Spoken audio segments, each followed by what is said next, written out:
Hello friends, welcome to Kannan info Tamil. நம்ம இன்னைக்கு என்ன டாபிக் பார்க்க போறோம் அப்படின்னா 3 முக்கியமான டிஃபென்ஸ் அப்டேட் இந்த வீடியோல பார்க்க போறோம். முதல் டிஃபென்ஸ் அப்டேட், சமீப காலங்கள்ல இந்தியா சீனாவுக்கு செக் வைக்கும் விதமா பிரம்மோஸ் மிசைல்களை சீனாவின் அண்டை நாடுகளுக்கு விற்பனை செஞ்சு வந்துகிட்டு இருக்காங்க. அந்த வகையில மேலும் ஒரு சீனாவின் அண்டை நாடு இந்தியாவின் பிரம்மோஸ் மிசைல வாங்க இருக்காங்க. இதன் மூலமா இந்தியா சவுத் சைனா சீல சீனாவுக்கு ஒரு மிகப்பெரிய செக் வச்சிருப்ப டிஃபென்ஸ் எக்ஸ்பர்ட் சொல்றாங்க. பிரம்மோஸ் மிசைல எந்த நாடு வாங்க போறாங்க, சீனாவின் அண்டை நாடுகளுக்கு பிரம்மோஸ் மிசைல விற்பனை செய்வதன் மூலம் சீனாவுக்கு எப்படி இந்தியாவால செக் வைக்க முடியும் அப்படிங்கிறது குறித்து பார்க்கலாம். அடுத்த அப்டேட், அருணாச்சல் பிரதேஷ் மாநில எல்லையில இந்தியா மிகப்பெரிய அளவுல ஹெலிகாப்டர்கள் தரை இறங்கக்கூடிய ஹெலிபேடுகளை அமைச்சு வந்துகிட்டு இருக்காங்க. எதற்காக ஹெலிபேடுகளை அருணாச்சல் பிரதேஷ் மாநில எல்லையில இந்தியா கட்டி வந்துகிட்டு இருக்காங்க?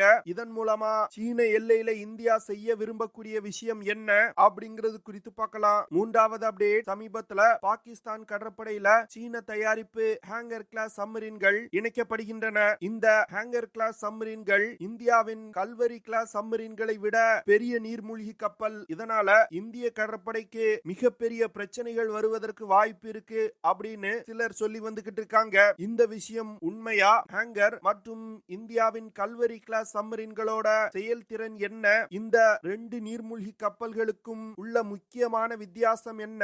ஒரு யுத்த நேரத்துல எந்த நீர்மூழ்கி கப்பல் சிறப்பா செயல்படும் அப்படிங்கிறது குறித்து நம்ம டீடைலா இந்த வீடியோல பார்க்கலாம். நம்ம சேனல்ல டிஃபென்ஸ் மற்றும் ஜியோபாலிட்டிக்ஸ் சம்பந்தமா தினம் ஒரு வீடியோ பப்ளிஷ் பண்ணிட்டு இருக்கோம். உங்களுக்கு நம்ம சேனல்ல பப்ளிஷ் பண்ணக்கூடிய வீடியோஸ் பிடிச்சிருந்துச்சுன்னா சேனலை சப்ஸ்கிரைப் பண்ணி சப்போர்ட் பண்ணுங்க. நீங்க பண்ற ஒவ்வொரு சப்ஸ்கிரிப்ஷனும் எனக்கு அடுத்தடுத்த வீடியோஸ் போடுறதுக்கு ஒரு மோட்டிவேஷனா இருக்கும். சீனா இந்தியாவின் அண்டை நாடுகளான பாகிஸ்தான், பங்களாதேஷ், இலங்கை போன்ற நாடுகளுக்கு ஆயுத விற்பனை செய்றாங்க. அது மட்டும் இல்லாம அந்த நாடுகள்ல இந்தியாவுக்கு எதிரான ஆட்சியாளர்களை கொண்டு வந்து தங்களுடைய ராணுவ தளங்களை அமைப்பதற்கும் சீனா முயற்சி செய்றாங்க.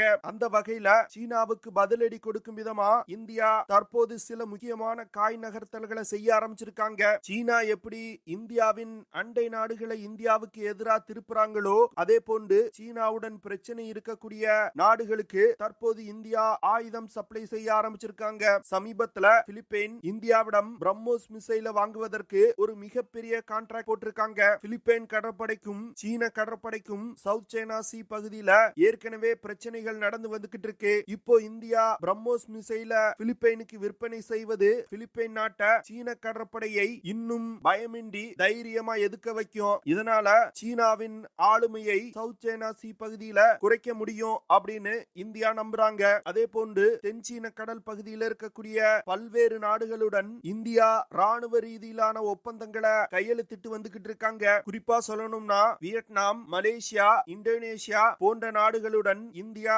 நல்ல ராணுவ உறவை கொண்டிருக்காங்க. இந்த சூழ்நிலையில தென்சீன கடல் பகுதியில் இருக்கக்கூடிய மிகவும் ஒரு முக்கியமான நாடான இந்தோனேஷியா இந்தியாவிடமிருந்து பிரம்மோஸ் மிசைல்களை வாங்குவதற்கு முடிவு செஞ்சிருக்காங்க. பிரம்மோஸ் மிசைல வாங்குவதற்கான அனைத்து விதமான பேச்சுவார்த்தைகளும் முடிக்கப்பட்டு விட்டதா செய்திகள் வெளிவந்திருக்கு. பிரம்மோஸ் மிசைலோட விலை தொடர்பான பேச்சுவார்த்தையும் முடிவடைஞ்சிருக்கு. இன்னும் கூடிய விரைவில் இந்தியா மற்றும் இந்தோனேஷியாவுக்கு இடையே பிரம்மோஸ் மிசைல் விற்பனை தொடர்பான ஒரு ஒப்பந்தம் கையெழுத்திடப்படும் அப்படின்னு எதிர்பார்க்கப்படுது. இந்தோனேஷியால இன்னும் கூடிய விரைவில் தேர்தல் வர இருக்கு. தேர்தலுக்கு பிறகு இந்தியா மற்றும் இந்தோனேஷியாவுக்கு இடையே பிரம்மோஸ் மிசைல் விற்பனை தொடர்பான ஒப்பந்தம் கையெழுத்திடப்பட வாய்ப்பு இருக்கு அப்படின்னு டிஃபென்ஸ் எக்ஸ்பர்ட் சொல்றாங்க. இந்தோனேஷியா சவுத் சைனா சி பகுதியில ஒரு ஸ்ட்ராட்டஜிக்கல் முக்கியத்துவம் வாய்ந்த இடத்துல இருக்கு. இந்திய பெருங்கடல் பகுதியில இருந்து சவுத் சைனா சி பகுதிக்குள்ள நுழையணும்னா இந்தியாவின் அந்தோமான் மற்றும் இந்தோனேஷியாவுக்கு இடையில் உள்ள மலாக்கா நீரணை பகுதியை தாண்டி தான் கப்பல்கள் பயணிக்க முடியும். அந்த வகையில ஏற்கனவே இந்தியா தன்னுடைய முப்படை தளத்தை அந்தோமான் நிக்கோபார் தீவுல வலிமைப்படுத்தி வந்துகிட்டு இருக்காங்க. தற்போது இந்தியா பிரம்மோஸ் மிசைல இந்தோனேஷியாவுக்கு விற்பனை செஞ்சாங்கன்னா இந்தியா மற்றும் இந்தோனேஷியாவுக்கு இடையிலான ராணுவ ரீதியிலான உறவு மிகப்பெரிய அளவில் அதிகரிக்கும். அதனால ஒரு யுத்த நேரத்துல மலாக்கா நீரணை பகுதியை தாண்டி சீன கப்பல்களால் பயணிக்க முடியாது. அது மட்டும் இல்லாம சீன கடற்படையால இந்தோனேஷியா தொடர்ந்து அச்சுறுத்தல்களை சந்திச்சு வந்துகிட்டு இருக்காங்க. இந்த சூழ்நிலையில தான் இந்தோனேஷியா இந்தியாவிடம் இருந்து பிரம்மோஸ் மிசைல்களை வாங்குவதற்கு முடிவு செஞ்சிருக்காங்க. பிலிப்பைன் வாங்கிய அதே டைப்பான பிரம்மோஸ் மிசைல தான் இந்தோனேஷியா வாங்க போறாங்க. அதாவது தரையில் இருந்து போர்க்கப்பல்களை தாக்கி அழிக்கக்கூடிய பிரம்மோஸ் மிசைல்களை தான் இந்தோனேஷியா வாங்க போறாங்க. இந்த விதமான பிரம்மோஸ் மிசைல்களை பயன்படுத்தி இந்தோனேஷியாவின் எக்ஸ்க்ளூசிவ் எக்கனாமிக் ஜோன் பகுதிக்குள் நுழையக்கூடிய போர்க்கப்பல்களை தாக்கி அழிக்க முடியும். அது மட்டும் இல்லாம பிரம்மோஸ் மிசைல் நிலைநிறுத்தப்பட்டிருக்க கடல் எல்லைக்குள் எதிரி போர்க்கப்பல்கள் நுழைவதற்கு யோசனை செய்வாங்க. சீனாவிடமிருந்து தன்னுடைய எக்ஸ்க்ளூசிவ் எக்கனாமிக் ஜோன் பகுதியை பாதுகாத்துக் கொள்வதற்காக தான் இந்தோனேஷியா பிலிப்பைன் போன்று பிரம்மோஸ் மிசைல்களை வாங்கி தன்னுடைய கடற்படையில் இணைக்க போறாங்க. இந்தோனேஷியா வாங்க உள்ள பிரம்மோஸ் மிசைல்னால மாக் 2.8 அப்படிங்கிற வேகத்துல பறந்து சென்று இலக்கை தாக்க முடியும். பிரம்மோஸ் மிசைல் தான் உலகின் வேகமாக பறக்கக்கூடிய ஒரு குரூஸ் மிசைல். இதன் காரணமா எந்த ஒரு ஏர் டிஃபென்ஸ் சிஸ்டத்தாலும் இந்த மிசைலை தடுத்து நிறுத்த முடியாது. ஒரு முறை லான்ச் செஞ்சிட்டோம்னா டார்கெட்டை மிக துல்லியமா தாக்கி அளிக்கக்கூடியது. இந்தோனேஷியா வாங்க உள்ள பிரம்மோஸ் மிசைல்னால அதிகபட்சமா 400 கிலோமீட்டர் தூரத்துல உள்ள போர்க்கப்பல்களை மிக துல்லியமா தாக்க முடியும். இதனால பிரம்மோஸ் மிசைல் நிலைநிறுத்தப்பட்டிருக்க கடற்கரையிலிருந்து 400 கிலோமீட்டர் தொலைவில் தான் எதிரி போர்க்கப்பல்களால் நிக்க முடியும். அடுத்து இந்தோனேஷியா வாங்க உள்ள பிரம்மோஸ் மிசைல்ல அதிநவீன நேவிகேஷன் மற்றும் கைடிங் சிஸ்டங்கள் இணைக்கப்பட்டிருக்கு. இதனால எதிரி போர்க்கப்பல்களை கண்டுபிடித்து மிக துல்லியமா தாக்கி அளிக்கும். இந்தியா மற்றும் இந்தோனேஷியாவுக்கு இடையிலான இந்த பிரம்மோஸ் மிசைல் கான்ட்ராக்ட் இந்தோனேஷிய கடற்படைக்கு ஒரு கேம் சேஞ்சரா இருக்கும் அப்படின்னு டிஃபென்ஸ் எக்ஸ்பர்ட் சொல்றாங்க. பிரம்மோஸ் மிசைல் போன்று ஒரு அதிநவீன மிசைல் இந்தோனேஷிய கடற்படையில இருப்பதன் மூலம் சீன கடற்படைக்கு அச்சுறுத்தல் கொடுக்க முடியும். இப்போ எப்படி யாருக்கும் பயப்படாம சீன கடற்படை சவுத் சைனா சி பகுதியில செயல்பட்டு வர்றாங்களோ அதே போன்று இனி செயல்பட முடியாது. இதன் மூலமா சவுத் சைனா சி மற்றும் இந்திய பெருங்கடல் பகுதியில சீனாவின் வளர்ச்சியை மிகப்பெரிய அளவுல கட்டுப்படுத்த முடியும். இந்தியா மற்றும் இந்தோனேஷியாவுக்கு இடையே பிரம்மோஸ் மிசைல் கான்ட்ராக்ட் மட்டும் கையெழுத்திடப்பட்டால் இந்திய ஆயுத விற்பனைக்கு ஒரு மிகப்பெரிய பூஸ்ட் கிடைக்கும். இதனால உலகின் பல நாடுகள் இந்தியாவிடமிருந்து ஆயுதம் வாங்குவதற்கு முன் வருவாங்க. இந்தோனேஷியா மற்றும் இந்தியாவுக்கு இடையிலான ராணுவ ரீதியிலான உறவு அதிகரிச்சதுன்னா சவுத் சைனா சி பகுதியோட பாதுகாப்பை இந்த இரு நாடுகளும் இணைந்து உறுதி செய்வாங்க. இந்தியா சவுத் சைனா சி பகுதியில் இருக்கக்கூடிய மற்ற நாடுகளுடனும் ஆயுத விற்பனை தொடர்பா பேச்சுவார்த்தை நடத்தி வந்துகிட்டு இருக்காங்க. குறிப்பா சொல்லணும்னா மலேசியாவுடனும் இந்தியா பேச்சுவார்த்தை நடத்தி வந்துகிட்டு இருக்காங்க. ஆயுத தயாரிப்பு மட்டும் இல்லாம சர்வீஸ் மற்றும் மெயின்டெனன்ஸ் விஷயங்கள்லயும் இந்தியா மிகப்பெரிய அளவுல வளர்ச்சி அடைஞ்சு வந்துகிட்டு இருக்காங்க. அடுத்த அப்டேட், இந்தியா அருணாச்சல் பிரதேஷ் மாநில எல்லையில சில முக்கியமான வேலைகளை செஞ்சு வந்துகிட்டு இருக்காங்க. அதாவது அருணாச்சல் பிரதேஷ் மாநில எல்லையை பாதுகாக்கும் வகையில இந்தியா சீன எல்லையில ஹெலிபேடுகளை அமைச்சு வந்துகிட்டு இருக்காங்க. தற்போது வரைக்கும் 9 ஹெலிபேடுகள் கட்டி முடிக்கப்பட்டிருக்கு. இன்னும் 6 ஹெலிபேடுகளை கட்டும் பணி நடந்து வந்துகிட்டு இருக்கு. இந்த வேலைகளை இந்திய ராணுவம் அதிவேகமா செஞ்சு வந்துகிட்டு இருக்காங்க. தற்போது அருணாச்சல் பிரதேஷ் மாநில எல்லையில அமைக்கப்பட்டு வரும் ஹெலிபேடுகள் மிக பெரியதா இருக்கு. அதாவது குறிப்பா இந்தியா அமெரிக்காவிடம் இருந்து வாங்கிய சினுக் ஹெலிகாப்டர்களை இயக்கும் வகையில அந்த ஹெலிபேடுகள் அமைக்கப்பட்டு வருது. இந்த சினுக் ஹெலிகாப்டர்கள் அருணாச்சல் பிரதேஷ் மாநில எல்லையில அதிக அளவுல பயன்படுத்தப்பட்டு வருது. இந்த ஹெலிகாப்டர்களை பயன்படுத்தி அதிக எடை கொண்ட ராணுவ தளவாடங்கள் மற்றும் வீரர்களை அதிவேகமா எல்லைக்கு நகர்த்த முடியும். தற்போது வரைக்கும் இந்திய விமானப்படையில 15க்கும் மேற்பட்ட சினுக் ஹெலிகாப்டர்கள் பயன்பாட்டில் இருந்து வருது. இந்த ஹெலிகாப்டர்களை அருணாச்சல் பிரதேஷ் மாநில எல்லையில பயன்படுத்தும் பொழுது இந்திய ராணுவத்தால அதிவேகமா வீரர்கள் மற்றும் தளவாடங்களை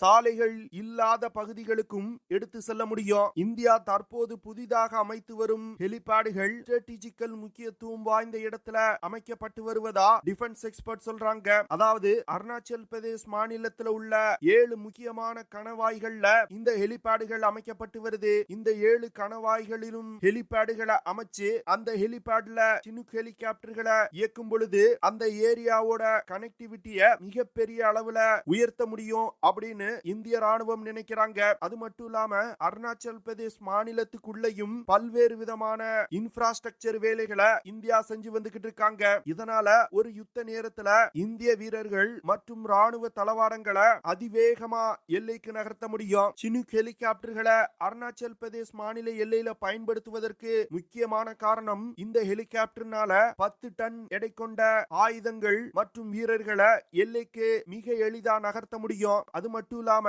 பீரங்கிகள், டேங்குகள் போன்றவற்றை கூட இந்த ஹெலிகாப்டர்ல எடுத்து செல்ல முடியும். தற்போது தற்போது இந்தியா அமெரிக்காவிடம் இருந்து வாங்கியிருக்க M777 ஹவிட்சர்களை இந்த சினுக் ஹெலிகாப்டர்களை பயன்படுத்தி அதிவிரைவா டிரான்ஸ்போர்ட் செய்ய முடியும். இதனால ஒரு யுத்த நேரத்துல சாலைகள் இல்லாத பகுதியிலையும் இந்தியாவால தன்னுடைய M777 ஹவிட்சர்களை நிலைநிறுத்தி எதிரிகள் மீது தாக்குதல் நடத்த முடியும். இது போன்ற ஹெலிபேடுகளை அருணாச்சல் பிரதேஷ் மாநில எல்லையில அமைத்து அதுல சினுக் ஹெலிகாப்டர்களை பயன்படுத்துவது ஒரு ஃபோர்ஸ் மல்டிப்ளையரா இருக்கும் அப்படின்னு டிஃபென்ஸ் எக்ஸ்பர்ட் சொல்றாங்க.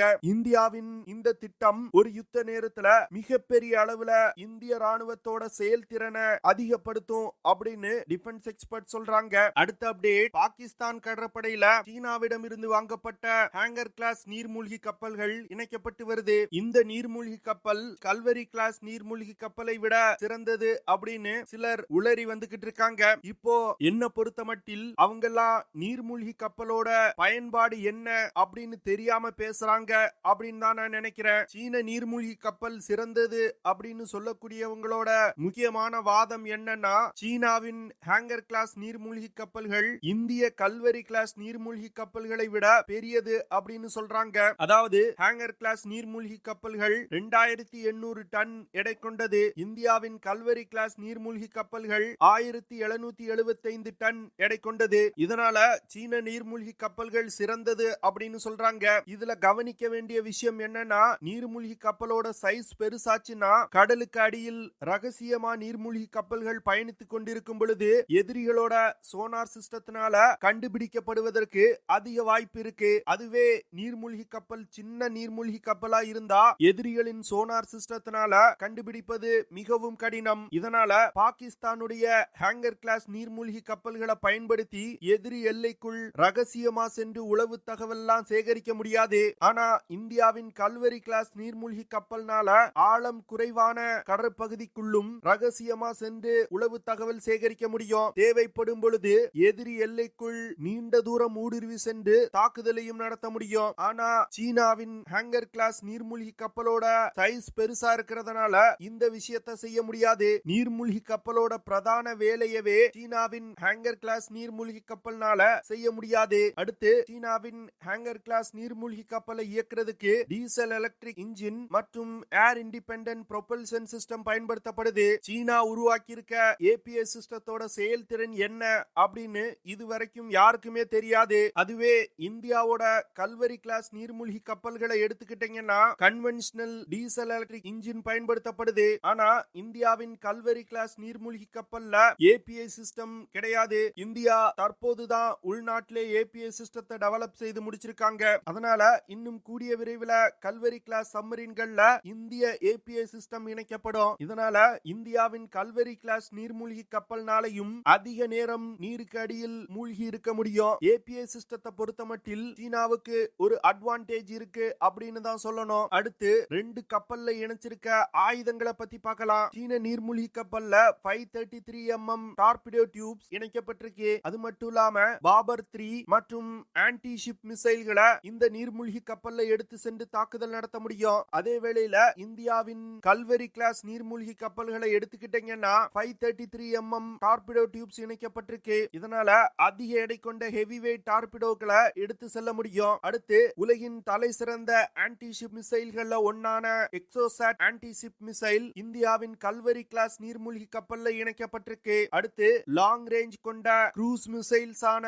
பிரம்மோஸ் என்ஜி, நிர்பை போன்ற மிசைல்களும் இந்தியாவின் கல்வரி கிளாஸ் நீர்மூழ்கி கப்பல்ல இருக்கு. அதனால நீர்மூழ்கி கப்பல்ல இருக்கக்கூடிய ஆயுதங்களை பொறுத்த மட்டில் இந்திய நீர்மூழ்கி கப்பலுக்கு தான் அதிக அட்வான்டேஜஸ் இருக்கு. அடுத்து சீன நீர்மூழ்கி கப்பல்ல sensor suite, electronic warfare system, modern sonar system போன்றவை இணைக்கப்பட்டிருப்பதா சொல்லப்படுது. ஆனா இந்த சிஸ்டங்களோட செயல்திறன் என்ன அப்படிங்கிறது சீனாவுக்கு மட்டுமே தெரியும். அதே வேளையில இந்தியாவின் ஸ்கார்பியன் கிளாஸ் சப்மரீன்களை எடுத்துக்கிட்டீங்கன்னா பிரெஞ்சு தயாரிப்பு அதிநவீன எலக்ட்ரானிக் வார்ஃபேர் சூட் சிஸ்டம் இந்த நீர்மூழ்கி கப்பல்ல இருக்கு. அடுத்து பிரெஞ்சு நாட்டால் தயாரிக்கப்பட்ட அதிநவீன சோனார் சிஸ்டங்களும் இந்த நீர்மூழ்கி கப்பல்ல இணைக்கப்பட்டிருக்கு. இந்த சிஸ்டங்கள் அனைத்துமே போர்க்களங்கள்ல பயன்படுத்தப்பட்டு உறுதி செய்யப்பட்ட சிஸ்டங்கள். ஆனா சீன நீர்மூழ்கி கப்பல்ல பயன்படுத்தப்படும் எலக்ட்ரானிக் வார்ஃபேர் சிஸ்டங்களோட செயல்திறன் என்ன அப்படிங்கிறது இதுவரைக்கும் ப்ரூவ் செய்யப்படவில்லை. இதனால நீருக்கு அடியில் அதிக நேரம் மூழ்கி இருக்கக்கூடிய